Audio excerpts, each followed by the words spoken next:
Esse vídeo vai dar o que falar. Mas, hein, vamos lá, né? Fazer o quê? Esse assunto tem que ser pautado e a gente tem que falar sobre isso. Tem gente que acha, e aí é uma opinião legítima, que tem que ser rebatida com argumentos, de que o seu empenho em relação à campanha do Flávio Bolsonaro, agora definida pelo próprio Jair, é um empenho tímido, digamos assim.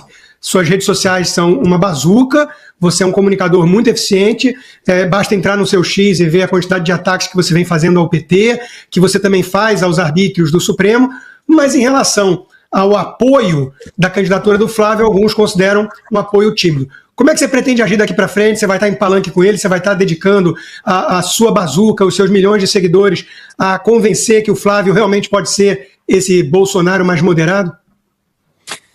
Consta, é engraçado, né? Porque as pessoas que ficam me acusando de ele deu um apoio tímido, ele não falou da Magnitsky, ele não deu um devido apoio a Eduardo e Paulo, etc. É engraçado porque o que eu sinto é que nada que eu fizer vai ser suficiente. Essa que é a realidade, né? Eles disseram que eu não dei apoio suficiente à anistia. Gente, com todo respeito, durante 6 meses na CPMI do dia 8, quando todo mundo estava com medo de falar do Alexandre de Moraes, eu estava lá falando. E não vou falar quem não estava lá, mas eu estava lá. A gente foi em todas as manifestações da anistia na Avenida Paulista, a gente se desgastou ali, porque, ora, o Alexandre de Moraes está prendendo pessoas por palavras. Eu poderia ter sido preso, poderia ter sofrido busca e apreensão, eu estava colocando o meu na reta, e ainda assim eu decidi enfrentar, mas todos esses, obviamente, sem enfrentar, calados e sem dar a repercussão. Eu estive na Papuda, Constantino. Eu fui na Papuda, visitei o Clesão, fui na Colmeia também, visitei as mulheres que estavam presas, visitei diversos familiares presos, também no dia 8 também do meu estado. A gente ocupou a mesa, estive ali na frente, entendeu? A gente fez um documentário de 10 vídeos, mostrando os vídeos mais absurdos, de casos absurdos de pessoas presas no dia 8 de janeiro. Fiz dezenas de vídeos que deram milhões de visualizações a respeito da anistia. Enfim, fiz uma carta aberta, né, ao presidente Bolsonaro antes dele, enfim, ser preso, mostrando a importância, né, dele para o Brasil e por que ele deveria também ser alcançado também pela anistia. Mas ainda assim, na narrativa dessas poucas pessoas, isso daí não vale de nada. O importante mesmo é bajular. E eu não sou o tipo de cara assim. Eu acredito que a gente precisa, cada um, entender que a gente alcança certo tipo de pessoas. Então, eu alcanço várias pessoas que muitos outros não alcançam. E eu preciso utilizar isso para o bem da direita. Então, quando, por exemplo, eu faço um vídeo do Pix, que mesmo eu não citando o Bolsonaro, porque eu sabia que isso poderia, enfim, gerar um atrito, um nojinho de alguém ali de compartilhar o vídeo, quando eu bato e desgasto o governo Lula, eu tô ajudando quem? Eu tô ajudando, obviamente, o opositor do Lula, que é Jair Bolsonaro. Então é engraçado que as pessoas, né, acusam, né, de estar fazendo um apoio tímido ao Flávio, mas o Flávio mesmo não acha isso, né? Ele compartilhou o meu post quando eu apoiei ele, agradecendo o apoio, me compartilhou nos stories, né? Deu falando ele na entrevista agora recentemente no SBT News. Eu também postei também um vídeo dele me elogiando também, enfim, no Léo Dias. Então, o que eu sinto é que essas pessoas, e se você para estudar um pouquinho o Saul Alinsky, eles têm uma mentalidade revolucionária, que anteriormente não se podia colar com o Pablo Marçal, porque, enfim, ele era o cara do sistema, era o candidato Alexandre de Moraes, e de forma alguma a gente tem que compor, mesmo que seja difícil, mas com o sistema, que na época representava o Nunes. Aí o interessante é que agora, e sem defender um lado ou outro, mas interessante que esse mesmo pessoal defende que o Tarcísio é sistema e, portanto, deve empurrar ele para fora e trazer pessoas como o Pablo Marçal. E, mais uma vez, deixando bem claro, não acho errado ele apoiar o Flávio recebeu o apoio dele, para mim tudo certo. Isso aí é política, mas como fica a coerência dessas pessoas, né? Que, enfim, colocaram ele como um garoto do Alexandre de Moraes, cadê ele na anistia, e agora tá feliz porque ele apoiou o Boulos. Então, o Boulos não, que apoiou o Flávio Bolsonaro. Então, percebe que a falta de coerência acaba nos manchando. E o interessante, Constantino, é que em diversos momentos eu me mantenho em silêncio exatamente para preservar algumas figuras. Porque se eu for falar tudo que eu sei, e se eu for usar todas as armas que eles usam contra mim, porque a gente não usa tudo que eu sei contra eles, né? Eles não, eles podem usar todos os meios para poder nos atacar. Eu sei que eu vou estar gerando uma briga muito grande. E esse desgaste é para a direita como um todo. Então eu preservo a direita, coisa que eles não fazem, porque eles literalmente, mais do que nunca, estão mostrando que eles só estão preocupados em si próprios, né? Só estão preocupados, enfim, com o poder, e com o poder acima de tudo, com o capital político. E mesmo sobre todos esses tipos, né, aí de ataque, graças a Deus, hoje saiu uma pesquisa, né, da Atlas Intel, me colocando aí como o político mais bem avaliado do país. E eu fico feliz de verdade, porque, assim, Só Deus sabe, cara, da quantidade de sacrifícios que eu faço, visível e invisível, para poder me manter não somente como um bom parlamentar, mas o mais importante, né, me colocar como um bom pai, me colocar como um bom marido. Estou sofrendo diversos processos, diversas naturezas, pagando multas de 40 mil, de 60 mil para processos, sabe, ridículos de perseguição LGBTQI. Tô com várias AIDs ali no STF, posso perder meu mandato a qualquer momento, processo no TRE. Então, assim, o engraçado é que no meio disso tudo, Rodrigo, você tem as pessoas querendo colocar a culpa nos parlamentares da Magnish ter caído. Isso é de uma canalice gigantesca. O projeto da dosimetria foi apoiado pelo presidente Bolsonaro. Isso foi falado por mim, pelo próprio Flávio, sabe? Pelo próprio porta-voz do Bolsonaro. Olha, apoia, seja favorável, porque o Bolsonaro quer, mesmo talvez que não alcance ele entendeu que essas famílias precisam estar em casa. E, poxa, que generosidade, que coração do Bolsonaro em fazer isso. Aí as pessoas que dizem estar ao nosso lado se coloca a culpa nos parlamentares. E eu sou prova viva, Rodrigo, de que os parlamentares ali de direita, não na sua totalidade também, porque tem muitos que, enfim, falam muito, mas não aparecem absolutamente nada.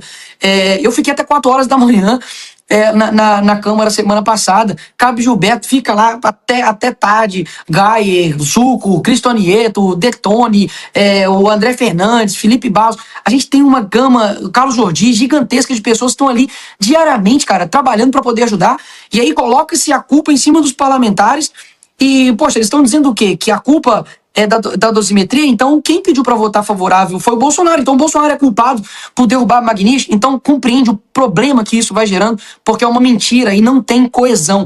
Então, o que eu peço para as pessoas, não é nem para essas pessoas em si, porque eu sei que vários ali não tem nem volta, mas para os brasileiros, né, que estão buscando uma consciência política como nunca antes, nunca antes teve esse desejo de ver um programa independente, de ver um Braddock, de ver um OS, de seguir jornalistas de direita, nunca teve tanto conteúdo de direita. Mas, ao mesmo tempo, o que eu busco não é essa quantidade, é uma qualidade. É você ter a capacidade de você analisar. Olha, a questão do SBT, o que aconteceu? Aconteceu isso, mesmo que esteja falando isso, mas aconteceu isso, vou reter o que é bom. A gente não quer, literalmente, que as pessoas sejam apáticas no nosso apoio. Eu quero que as pessoas nos apoiem de forma racional, de forma coerente, de forma honesta, porque é isso que vai dar continuidade à sobrevivência da direita. Se as pessoas estão achando que somente eleger um presidente da República de direita vai solucionar todos os problemas, você está extremamente enganado. Então, essa é a minha visão para tudo que tem acontecido aí. A gente tem agora a candidatura do Flávio Bolsonaro, né, que veio para ficar, muita gente achando ali que era um blefe ali no início, era só para ele conseguir finalmente pautar né, não a dosimetria no Congresso, né, mas a anistia, mas não é isso que a gente está assistindo. O Flávio realmente está fazendo uma campanha exemplar, né, botando as pautas importantes da direita, mas também fazendo esse trabalho de interlocução. Teve com o Pablo Marçal, teve ali o apoio, está tendo apoio de lideranças do centro. Como você vê, então, essa campanha do Flávio nesse aspecto? Você acha que ele vai conseguir trazer esse eleitor que é um pouco mais resistente ali ao bolsonarismo, vai conseguir unir a direita nessa campanha? Boa noite, Carol. Olha, o Flávio tem ido muito bem nas entrevistas que eu tenho visto dele, tanto no Ratinho quanto no Flow, tem se portado de uma maneira extremamente afável, né, para o público, preparado em diversos temas. E eu nunca preguei que a gente não deva ter alianças, né? Nunca preguei um puritanismo, né, político. Pelo contrário, eu acredito que a gente, de fato, precisa compreender que em determinados momentos existem pessoas que não tem como, de fato, nós estarmos ao lado para uma aliança que fira os nossos princípios e essência e valores.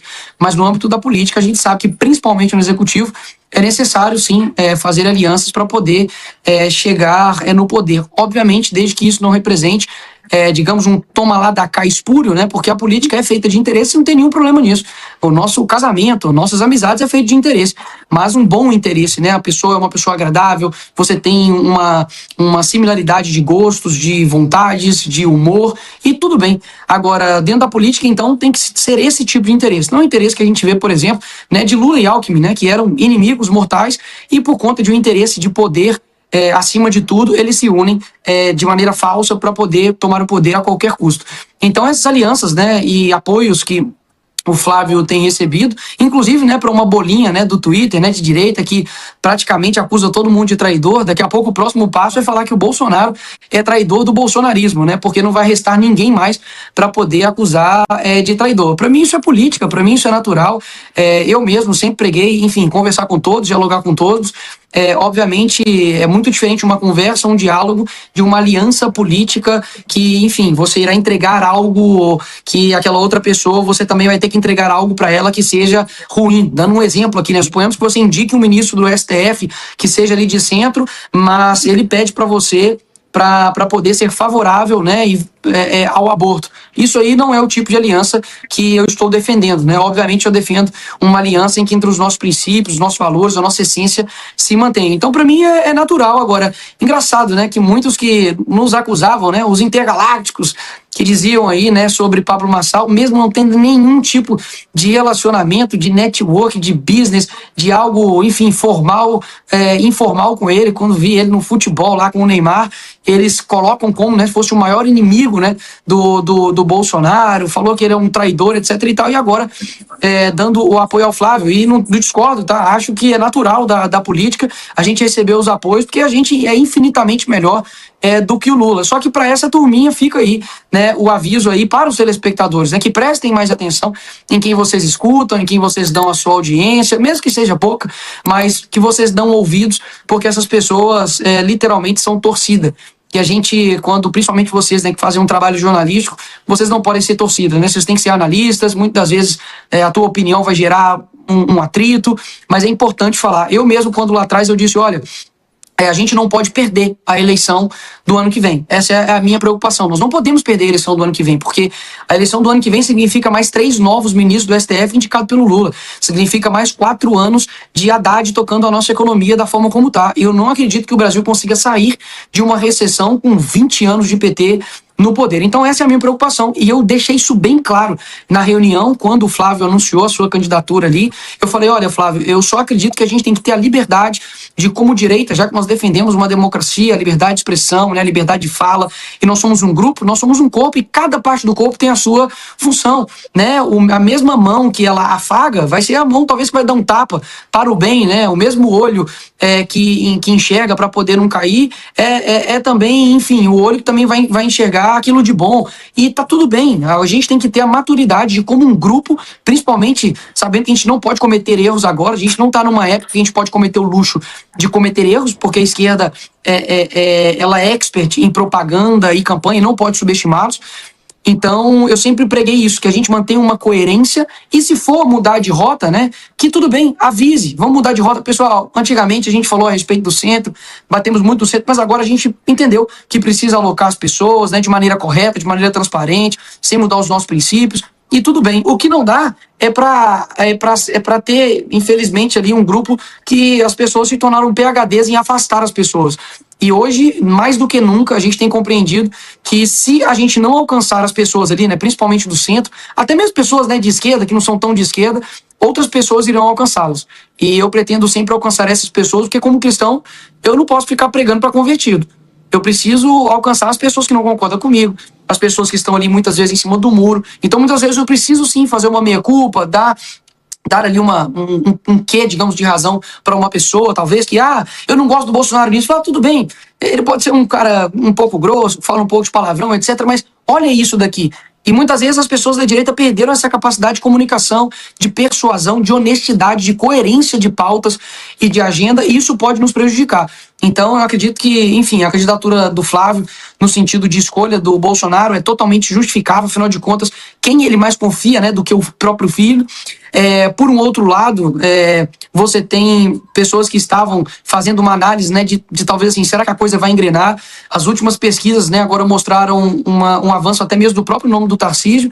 Então, foi, né, de fato, uma surpresa. Existe também um outro campo, né, como o Silas Malafaia, que, enfim, tá soltando o verbo no sentido de que ele apoiaria uma outra chapa, como a do Tarcísio e Michele vice, porque teria, enfim, mais chance de ganhar na visão dele. O que eu acredito é que, como a Bíblia fala, né, a gente tem que examinar tudo e reter o que é bom.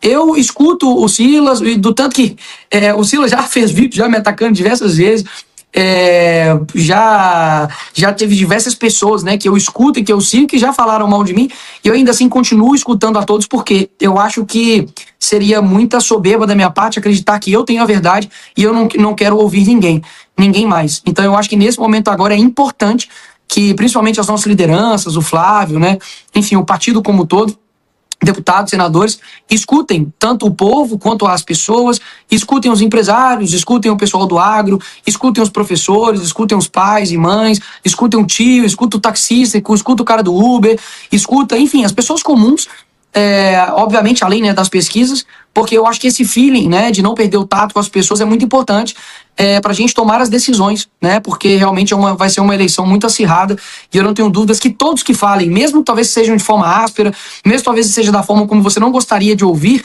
você precisa não considerar essa pessoa como, enfim, como um traidor, como uma pessoa que quer abandonar, não. Quando o Silas dá a opinião dele, é a opinião dele. Caso contrário, a gente vai estar fazendo literalmente igual à esquerda. E é interessante que um deputado do PT recentemente foi dar um evento lá do PT e ele foi dar a opinião dele a respeito das mortes que ocorreram lá no Rio de Janeiro, né, que os policiais abateram lá mais de 130 criminosos. Ele falou que só morreu otário. Né? E aí tinha uma mulher lá que não deixava ele falar, falou, você é um mentiroso, você é um mentiroso. Ele falou, peraí, você vai deixar eu falar? E é engraçado, porque vocês falam em democracia, que a esquerda é democrática, mas você não consegue me ouvir. Então eu quero trazer isso também para a direita, né? A direita que é democrática, que precisa ouvir a todos, precisa compreender a todos, né? Precisa saber ganhar no argumento. Se o Silas tá errado, vai lá e grava um vídeo falando por que ele tá errado, né? Se o fulano de tal tá defendendo o Flávio e você discorda,